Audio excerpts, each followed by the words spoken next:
Добре дојде во студио за моите гости, Зоран Димитровски, Фокус, и Иван Величковски, лидер на либералите, Либералната партија. Можеме веднаш да почнеме, всушност, изгледа дека постои еуфорија во штабот на СДСМ, така се чини, заради тоа што со добивањето на дел од владините места на функциите министерски од страна на СДСМ се чини дека започна процесот како велат на деконструкција на овој режим, иако започна со доаѓањето на јавната обвинителка, но сепак постои голема опасност и стравување, особено кога станува збор за доменот полиција. Постојат разни опасности, една од опасностите се не само меѓуетничките тензии, тие се чини дека не се толку кревки како што нотираше, например, еврокомесарот Хан, но постојат стравувања дека би се повторили инциденти. Например, Куманово, постојат некакви шпекулации кои остануваат во доменот на шпекулации, дека постојано се групираат некакви терористички групации, особено во западниот дел на Македонија и слично. Како вие гледате на таа опасност? Прво, мислам дека нема простор за еуфорија ниту во Социјалдемократскиот сојуз, ниту кај опозицијата, особено затоа што овој процес, како што вие велите, нели, на условно речено деконструкција на режимот, кој што треба да започне, е многу сериозен процес. Воопшто не дозволува простор за било каква еуфорија, туку треба многу сериозно да се искористат позициите, нели, во Министерството за внатрешни работи и другите министерства каде што СДСМ има заменици. Ова особено во овој другиот контекст, како што велите, во контекст на можни меѓуетнички некакви конфликти или појава на вооружени групи во таа смисла. Мислам дека една од првите задачи која што треба министерот за внатрешни работи да ја направи, она што беше нотирано и во извештајот на Европската Унија, уште веднаш да свика меѓународна помош и да отвори меѓународна истрага за настаните во Куманово. Тоа би било релаксирачки и од аспект на спречување на евентуални можни идни такви ситуации и второ да навистина расветли одредени настани за истрагата за Кумановските настани. Ние, колку што се кажа, беше многу брзо затворена, толку мртви како да се тоа, нели, кокошки свињи, неколку оставки, меѓутоа толку мртви, луѓето си ја завршиле работата како што треба. Министерот за внатрешни работи има комплетно ингеренции и да отвори самиот истрага, меѓутоа мислам дека има обврска да отвори меѓународна истрага со помош, мислам за тоа дека ќе има помош од Брисел, од меѓународната заедница, и да низ еден транспарентен процес ги открие сите оние дилеми кои што се појавија во јавноста во контекст на тоа кој ги организирал тие настани, а со идеја, нели, да се спречат можни такви инциденти во иднина. Добро, ајде господин Величковски. Каде ја гледате опасноста за сега не говориме само за СДСМ, туку и генерално за државата? Јас им советувам еуфоријата да ја остават за други времења. Реков дека се чини дека има еуфорија. Добро, тоа е моја дефиниција. Јас им оставам и ги советувам да ја остават еуфоријата, затоа што не станува збор само за очекувани, туку и за некои провокации кои што веќе се случи. Значи, прво мора да кажам дека на сите тие луѓе што сега влегува во политичката влада, јас ќе наречам на Груевски и Заев, затоа што е производ на тој договор од Пражино, сите тие што влегува внатре, им треба многу среќа. И ја посакувам. Во комбинација со квалификации, вештина, искуство. Добро, секој ќе ги погледне биографиите на луѓето, па ќе си проценат. Но среќата ќе биде потребна. Не се согласувате со овие фактори, дека смете дека не постојат овие кои ги споменав, дека само среќата е главниот фактор. Не го реков тоа. Ве прашувам. Па да, не го реков тоа. Добро. Напротив, реков дека ме потребна многу среќа затоа што влегуваат во специфични услови во кои само номинално некој ги дочекува со добра намера. Да ве подсетам на еден настан што гледам вака лесно помина низ медиумите, а тоа е она провокација направена во Крива Паланка. Каде што ќе ве подсетам се собраа 3000 луѓе, тоа би од тековно население од 9000 луѓе, една третина од населението. Една третина од Крива Паланка. Тоа вие како во Скопје да се соберат 200.000 луѓе. И вие забележувате дека во таа ситуација тие што протестира не повикува ништо друго, туку вика, не знам, против градоначалникот и против ВМРО-ДПМН. Ако забележавте, таму никој од демонстрантите не отиде да го скрши објектот, туку тоа се случува после. Тоа е веќе најавата за тоа што ги чека и во полицијата и што ги чека и во други институции каде што одат. Заради тоа беше и нашата скепса и заради тоа е она внимателност со која што настапуваме цело време. Мислите на либерална партија? Да. Затоа што јас сум убеден и ние сме убедени дека во принцип режим со договор не се руши. Прва работа и второ, целта која што сега јас ја покачувам секогаш повисоко литвичката. Целта треба да биде исклучување на Груевски од политичкиот живот, а не само од премиерската функција. Зошто? Затоа што тој е носителот на она што го нарекуваме груевизам. Јас го избегнувам во принцип терминот режим, но во суштина слободно можете да направите. Не знам, не ми е некаков. Па стана некаков вид на Јас употребувам фамилијата. Јас го нарекувам груевизам, бидејќи јасно идентификувам кој е носителот на тој правец. Да, на руинираниот, девастиран систем. Значи, затоа упатувам уште неколку, уште една замка. Денеска разбравме дека всушност оној инцидент со пиштолот на Мијалков завршува со, ако не се лажам, парични казни за вработените во ТАФ. Вработените и некој висок функционер. Замислете, не се соопштува ни името. Вие некој од опозицијата да плукне на улица, ќе го имате 3 дена во медиуми. Тоа значи дека тоа е второто прашање, да речеме, кое што министрот треба да се позанимава, да се видат тие прекршувања на процедури, не само заради тоа да се утврди одговорност. Таа е лоцирана.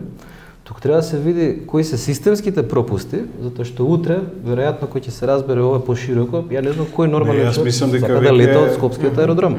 Лицата кои што патуваат од Скопскиот аеродром, затоа што и вие и јас и сите ние утре ќе патуваме некаде.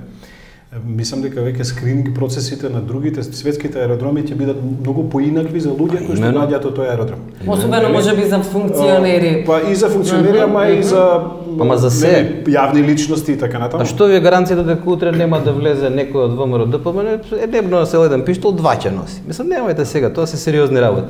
И ако дозволите, ова прашање кое што е покренато за таа меѓународна помош, односно особено кога станува збор за Кумановскиот инцидент. Па имено, ако јас го споменав случајот во Крива Паланка, го имаме случајот во Куманово. Значи сега јас се очекувам дека треба да се или да бидеме предпазлив, треба да бидеме предпазливи. Затоа што тоа е очигледната намера, можност и на крајот на криштата расположливи ресурси со кои што на тековната политичка сцена во правците на ВМРО-ДПМН. Има тука две димензии околу, значи некакви создавање на простор за меѓурелигиски, условно речено, суди. Во Македонија тоа не било до сега ниту случај, ниту практика, ниту сме гледале таков тип на протести. Ние сме имале меѓуетнички некакви конфликти и трвења, но не сме имале меѓурелигиски, сериозно. Дури она што е, значи, ако сакате, нели, албанскиот национализам бил на ниво насочен на етнички прашања, албански националистички етнички прашања, но не на религиски. И дури гледаме една состојба кога значи имamo реков председателот на Исламската верска заедница, значи Реис Улема, делуваше мощно смирувачки со своје обраќање, со своја колумна во Пословие настани, а политичките фактори кои што треба да бидат смирувачи на состојбата, значи го видовме градоначалникот на Крива Паланка кој што рече дека додека сум јас овде нема да има верски храм.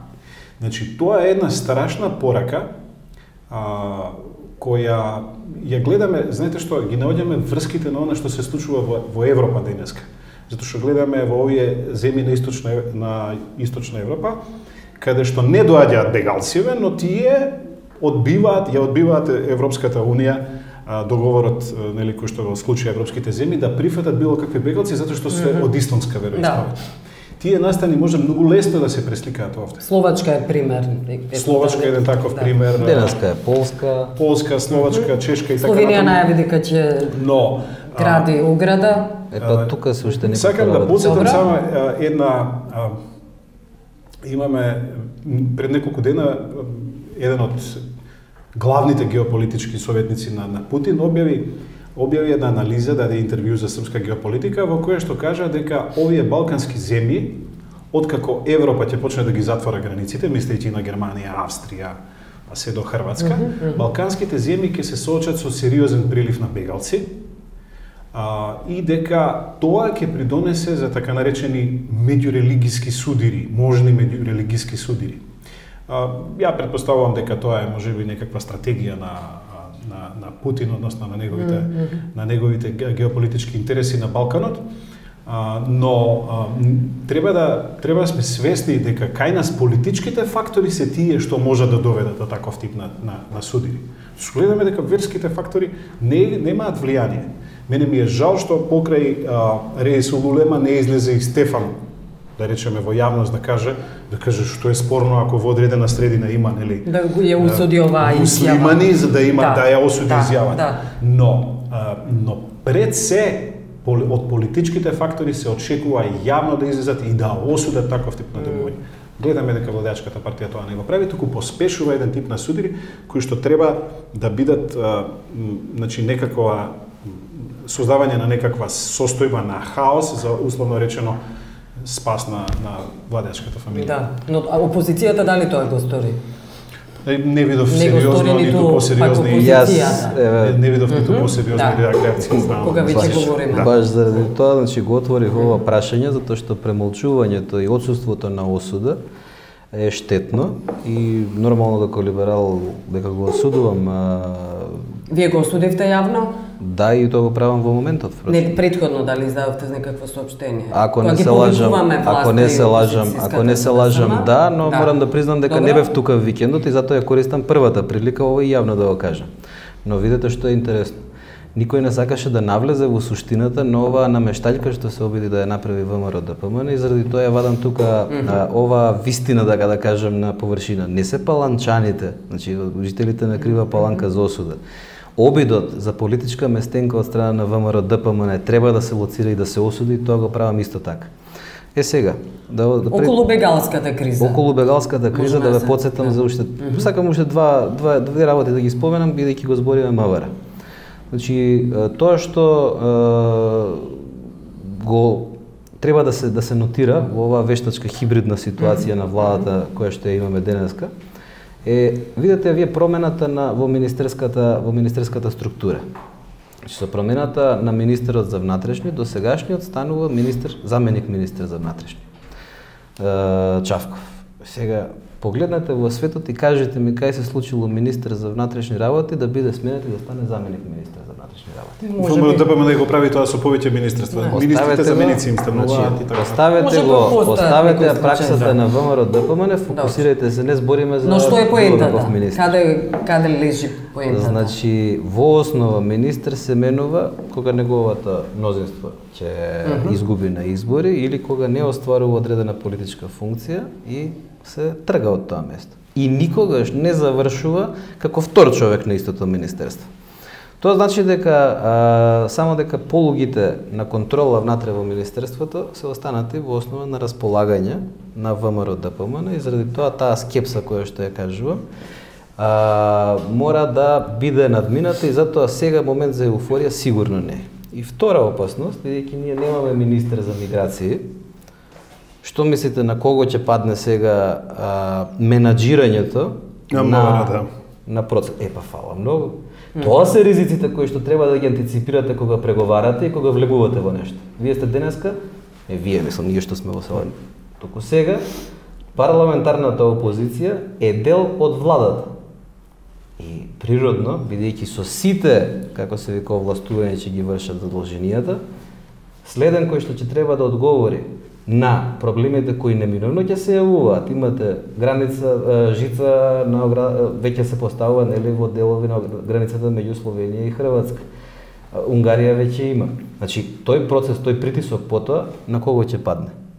на партијата која што споделува сега одговорност. И тогаш многу работи за кои што денеска зборуваме имаме ризик да паднат во втор план, бидејќи ќе се направи многу поголема концентрација на проблеми во смисла на бегалската криза и нивното враќање. Јас се согласувам, само има тука неколку други елементи, нели? Ако Европската унија одлучи да ги затвори границите, значи тоа не е во моќ на Македонија, нели, да одлучува за тоа прашање, да речеме Германија, Австрија и така натаму. И тука и јас полемизирам со тие тези дека овде ќе има наплив од бегалци. Извинете, ако Германија ги затвори границите, зашто и Македонија да не ги затвори? Грција нема да може да ги затвори затоа што има море, па има страшен проблем таму како да ги спречи бегалците да доаѓаат.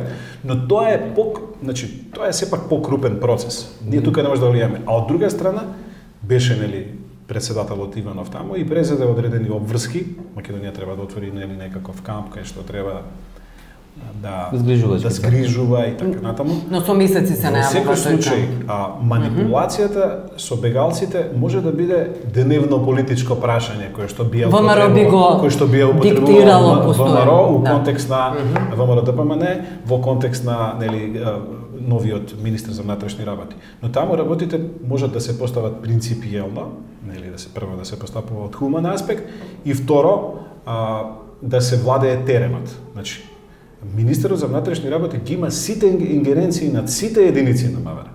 Значи нема тука поделена одговорност во контекст на заменик и така натаму.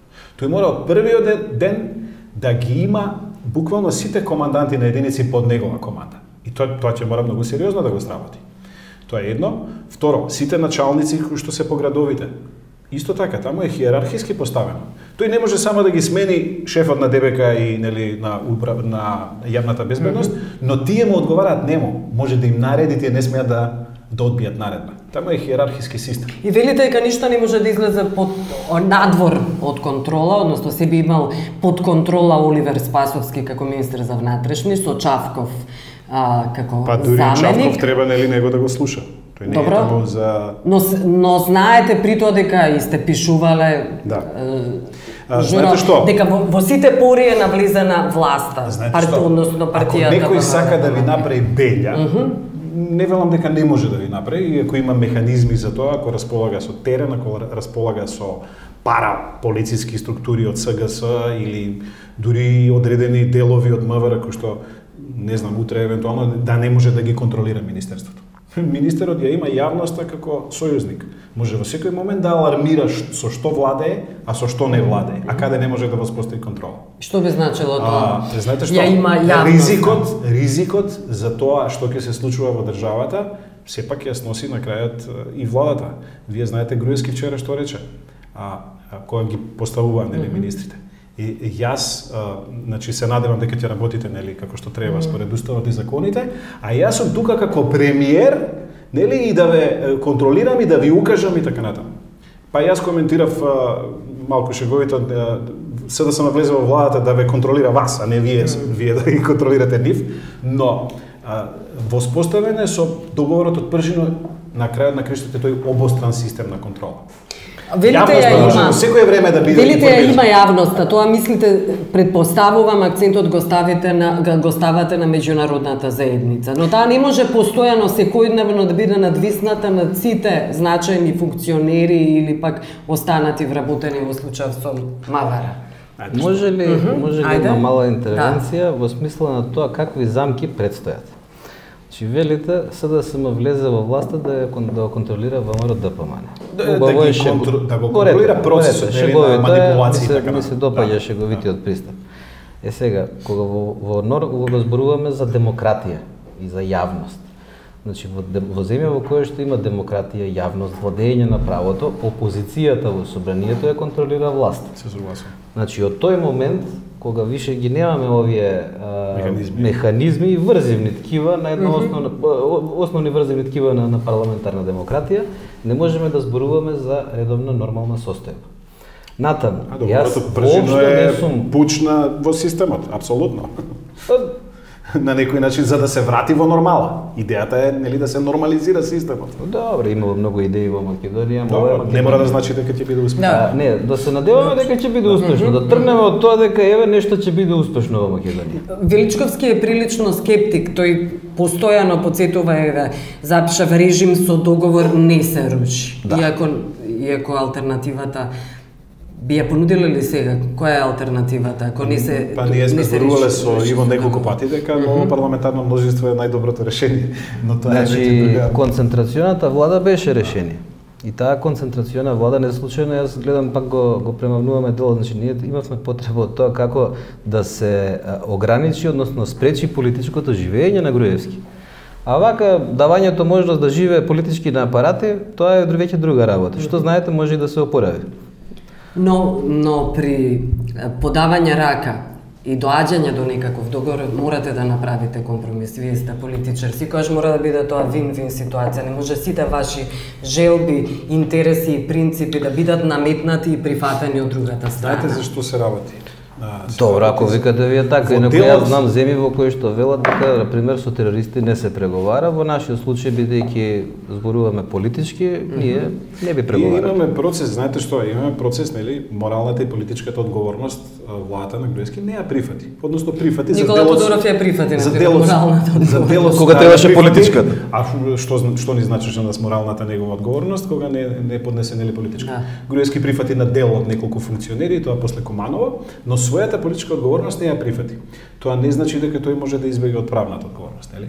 Затоа што ако дојде во одреден момент да се пазари за својата правна, кривично правна одговорност, тоа е моментот кога можеме да нели да зборуваме за како ќе помине, дали неговиот режим ќе биде срушен и така натаму.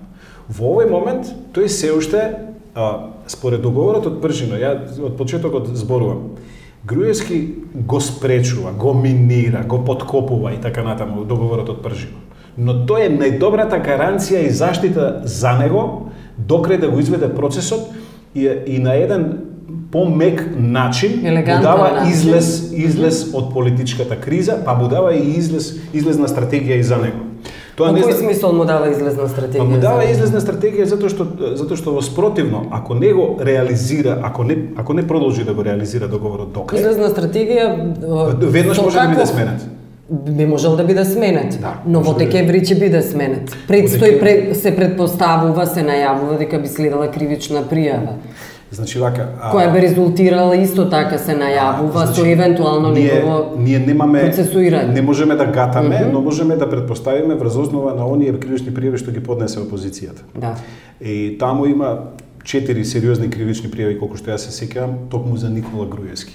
Дел се значи од аспект на некои корупцијски скандали, некои се нели за наредба околу Космос, рушење и други кривични пријави, па на крајот на кривиштата и прислушувањето, тој како корисник нели на прислушувањето. И каде е тука елеганцијата на Груевски? Знаете што, не зборувам за елеганција, зборувам за дека му е улеснет излезот. Процес кој што докрај дава можност низ еден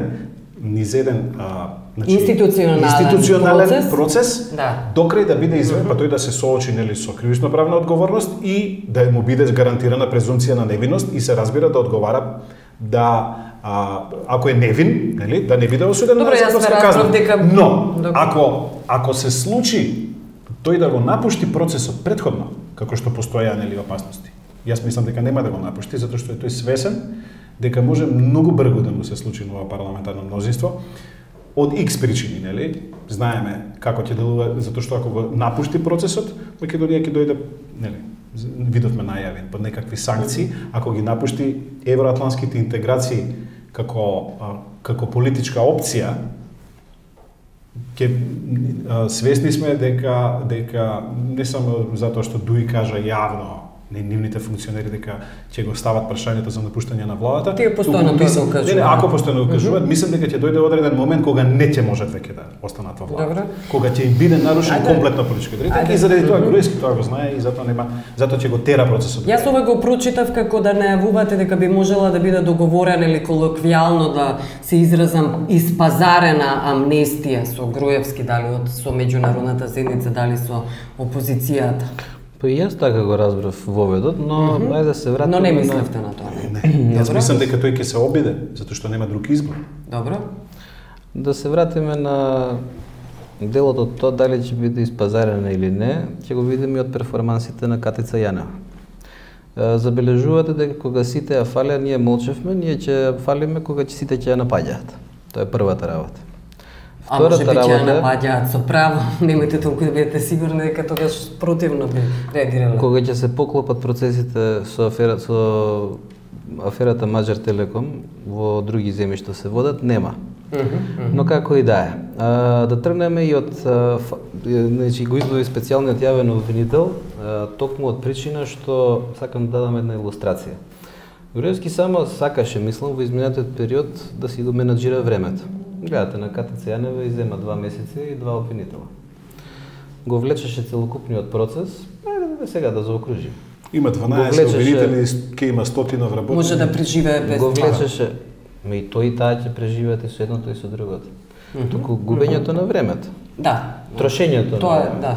Значи, кон тоа цели. Второ, еве сега видете, јесте утре министр за не знам што во некој министерство, во кое 8 години луѓето си вршеле услуги едни на други, се сближиле на надпартиска основа, си вработувале деца, фамилии и слично, и сега тие луѓе веќе ги ставите како функционери во вашиот тим. Што мислите на кого ќе му одговара? На тој што им го вработил, каде тоа предпоставува? Че тоа се ризиците со кои сакам да ги напоменам ризиците, не велам дека навистина би се случило. Јас мислам кај Оливер Спасовски денеска ред се редат да чекаат да бацат рака и да раскажат какви све злоупотреби претходно отправил министерот Чавков. Исто тоа може би да бидат изземени, амнестирани. Па не, ама може да откријат многу да бидат свиркачи за многу криминали. Може би свиркачи или зашто сведоци.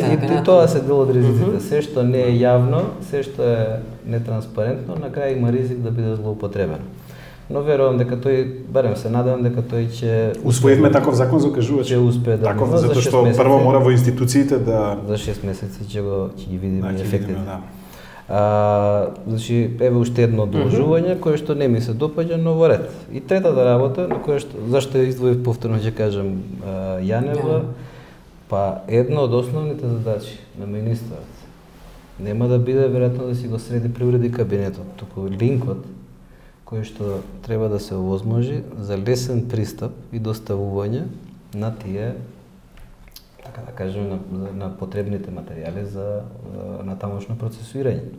Ама не случајно го издвоив и заменик министерот, кој наместо како во секоја нормална земја да замине надвор од министерството, останува за да тоа не го дозволи да биде така глатко како што треба. Не знам дали не може да дозволи. Тој може да контролира што ќе се случува и да информира, да го информира премиерот. Прашање е дали може да не дозволи. А зошто е важно неговото? Тој може да не дозволи во контекст на изборите, нели? Одредени активности ако се злоупотребуваат. Кои се активностите на Министерството за внатрешни работи за време на изборите, да ги обезбедува избирачките места? Не, и во текот на кампањата има нели некако. Добро, че ги обезбедува и да ги пресретне фалсификувањата кои се пред изборите. Знаете што, јас во моментов бев на еден брифинг, само една кратка. Во моментов повторно се собираат списоците што си ги прави ВМРО, ДПМН, колку тројца, петорица и така натаму. Да. Тоа може да они да го прават, меѓутоа колку ќе им биде ефикасно. Ова сакам да кажам. Значи, министерот за внатрешни работи, јас неџабе бевме на еден брифинг каде што го прашав отворено и му сугерирав и веројатно тоа ќе видиме што ќе работи натаму.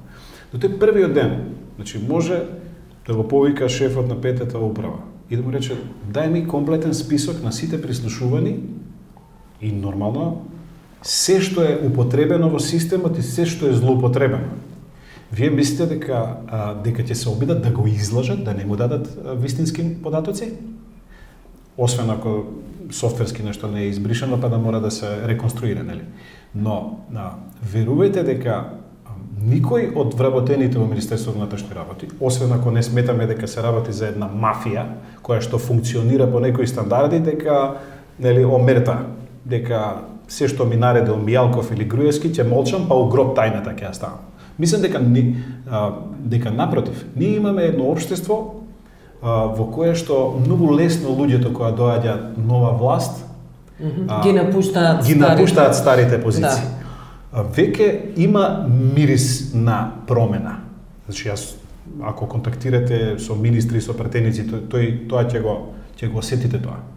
И не само тие луѓе, туку и судиите. Јас исто така во разговор на тие брифинзи велам, значи министерот за внатрешни работи, еве да речеме ќе го отвори случајот Куманово. А случајот Куманово е во друг суд се води, нели? Нема да, односно не го води специјалниот обвинител, туку се води преку обвинителството. Ако тој отвори некои, да речеме, моменти кои што ќе фрлат нова светлина на Куманово, јас не знам дали ќе има суд и обвинителство што ќе одбие да работи по тие налози, односно по тие откритија на Министерството за внатрешни работи, нови сведоци, кои што ќе бидат автентични, нели? Нема да бидат фалсификувани, се разбира, зборуваме за процес кој што ќе се води транспарентно. Или пак некое друго кривично дело. Имате случаи, утре во фокусот биваме, во мајските оние протести, каде што одредени лица завршија во затвор заради протестите. Таму има одредени злоупотреби што се правени од страна на МВР, власта, како се оценувани тие луѓе, како дури судството беше инволвирано. Тој процес може да го отвори министерот веднаш првиот ден, да види што се случило, дали полицијата ги злоупотребила своите овластувања. Значи тој може да провери низа настани кои што се во текот на годинава направени. И мислам дека тоа ќе даде резултат. Ми се допаѓа добронамерноста. Тоа што цело време сакам да ви го потенцирам, бидејќи вие доаѓате од сферата на медиумите. Природно е вака да размислувате. Ама велите да не мислиме дека таму има систем, сега ве парафразирам. Некаков систем, па тоа дека така ќе може да функционира. Ако немаше таков систем, ние немаше да дојдеме во оваа состојба, ниту че имаше... Не, друго предпоставувам, се врти грб во оној момент, предпоставам дека тоа беше ако веќе не сте власт. Не предпоставувајте, затоа што на овој начин се уште им се одржани надежите на добар дел во ВМРО ДПМН дека ова е само минлива состојба. Значи јас овде кога зборувам, јас сакам да упатам на опасностите. Значи јас доаѓам од опозицијска партија. Либералната партија сака Груевски да биде заменен, односно да биде сменен. И да одговара за она што направи, и политички и кривично. Така. Значи јас трет пат ја воведувам делот дека епилогот мора да биде дека тој не може да се занимава веќе со политика, а не да биде премиер. Апсолутно. Ја очекував дека тој ќе го кажат други опозицијски партии, ама очигледно не може. Но да се вратиме назад. Поентата е дека во оваа ситуација ние мораме да ги предвидиме ризиците, ако сакаме некако... Да бидат пресретнати. Па да бидат пресретнати, да. Јас се согласувам со ризиците, меѓутоа мора да се ги знае опозицијата, која што сега е дел од власта, сега веќе нели не е опозиција, на некој начин е дел од власта, да си ги знае овластувањата и да знае и да биде и да си ги реализира тие овластувања до крај. Значи не може, не е тамо министерот само за да држи контрола за изборите. Тој е министер за внатрешни работи, нели? Треба да држи целата територија. Министер за внатрешни работи. Утре може да му се случи било каков настан од безбедносни размери. Така. Тој мора да реагира, тој нема да рече не, јас сум овде за изборите сега и не ме интересира. Ајде, да, токму околу ингеренциите сакам да ве прашам. Може се извинам, само може уште една опаска. Ова се ризиците на сите што се во таа влада сега. На сите зборам сега што влегува во опозицијската. Да, иако не е јасно зошто го апострофирате постојано Чавков како да не сме некој друг да биде именуван од страна на ВМРО ДПМН, истата функција би извршувал. Неверојатно го ставија Чавков затоа што има некаква искуство, инаку би ставиле и друг, не е спорно. Не би имало некоја разлика кога стравувате дека тој би ја ставил шепата. Многу интересно, значи од сите што имале искуство, тие ќе се решат за вакво нешто случајно. Јас навистина ме радува вашата добронамерност, јас сепак ќе ја задржам својата предпазливост. Не случајно кога велите добронамерност, веројатно мислите на политичка наивност. Не. Само не сакате да навредите. Не сакам да употребам таков израз. Не, но во ред зошто токму вие Дајте ми во светската пракса министер кој што бил успешен и не напредувал за внатрешни работи и не напредувал натаму. Или бил неуспешен и останал во министерството како заменик. Во случајов ВМРО го губи Министерството за внатрешни работи. Сега веќе не можете дека да кажете овој човек ја губи позицијата, е деградиран. Знаете што, има нешто друго. Тој е именуван од ВМРО практично да биде нивни министер. Чавков има и нешто друго. Тој е долгогодишен, висок функционер, службеник во полицијата. Значи не е политичка личност која што била претходно донесена како Гордана Јанкуловска, на пример. Туку човек од кариера. Човек од кариера кој што нема каде да оди на друго место, останува во министерството, тие сметаат дека безрезервно му веруваат. Безрезервно му веруваат, да, и сметаат дека тоа е зашто. Но тоа е, мислам дека е помалку важен тој елемент. Вие си знаете. Која е логиката, ме интересира кога говориме какви ингеренции има и квалификации Чавков? Која е логиката да биде поставена Фросина Ременски, жената која беше низ целиот овој период промовирана за прв полицаец, да, а всушност да биде именуван Оливер Спасовски, генералниот секретар на СДСМ? Ние ги знаеме внатрешните односи во СДСМ, во раководството, нели? Затоа што се работи сепак за политичка функција. Да. И значи се работи за доверба, лојалност, можност да се спроведат одредени менаџирање на процеси и така натаму. И верувам дека не, СДСМ како да водеше кон некаков лажен траг дека Фросина Ременски е жената која би седнала на таа функција. И одеднаш таа е министер за труд, дека а сега не би сакал не би сакал да звучам сексистички, ама СДСМ ВМРО ДПМН имаше 8 години една жена, ја видовме. Тоа нема никаква врска со вештините и квалификациите. Меѓутоа, мислам дека се работи за процеси во раководството на СДСМ, каде што освен тоа што е таа експерт за безбедност и имаше условно речено промоции дека би била можеби иден министер, зошто да ја потрошат во овој период? Можеби ќе биде во некаква нова влада, министер за внатрешни, во некаква реконструкција и така натаму. Значи, Оливер Спасовски е човек кој што е генерален секретар на партијата. Има голема политичка тежина генералниот секретар на партијата да дојде на најистуреното место кое што му е дадено и можеби Заев смета дека важна е политичката одговорност да се понесе за тие промени кои што ќе следат натаму. Да, беше изненадување заради тоа што СДСМ, особено и Фросина Ременски најави дека би станало збор за експерт всушност на како прв човек во Министерството за внатрешни работи. Тие велеа дека нема да бидат партиски функции, во ова студио беше. Но се чини дека е мудра одлука, ова не е моја констатација, туку дел од анализите, дека е мудра одлука да бидат поставени партиски луѓе за да испорача СДСМ на идните избори некакви резултати и причина зашто би гласале граѓаните за нив.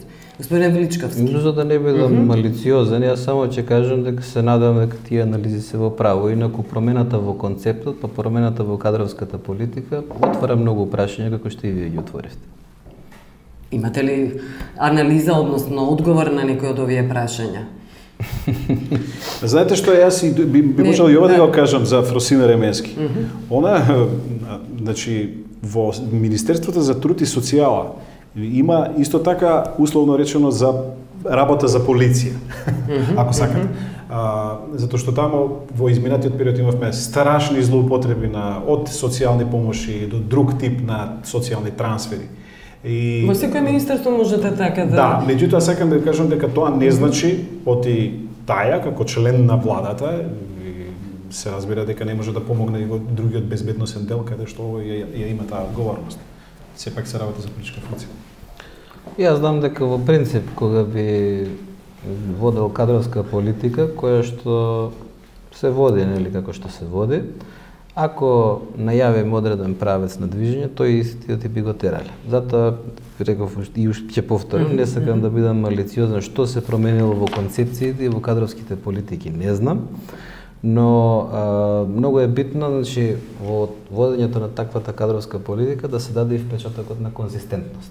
Во име на некоја така да ја наречеме солидарност или желба да не се пречи, јас тука би застанал. Добро. Има и нешто друго. Вие знаете дека министерот за внатрешни работи е избран според договорот од Прижина во консултации, не со амин на другите партии, туку во консултации. Ние не знаеме што се случувало во тие преговори. Има информации. Некое име па не Има информација дека Груевски амблок отврлал воопшто можност да биде именуван човек функционер како експерт и токму заради тоа бил, но прифатил што било изненадување од страна на опозицијата, меѓународната заедница да биде партиски човек. Јас предпоставам дека идејата ако падне вината на партијата, на човекот тогаш би требало на партијата, политичката одговорност да ја носи СДСМ. Да, тоа е замката. Но СДСМ ќе ја сносеше во секој случај со било кој предлог. И со експерт, и со полицаец и така натаму, ќе ја сноси одговорност. Овде само Заев презема поголема одговорност според мене кон своето членство. Но зошто да не веруваме дека тоа е сигурен дека неговиот министер ќе ги заврши работите онака како што смета, нели? Добро, за верување во црква. Ќе видиме на терен, да. Да. Благодарам што бевте. Благодарам.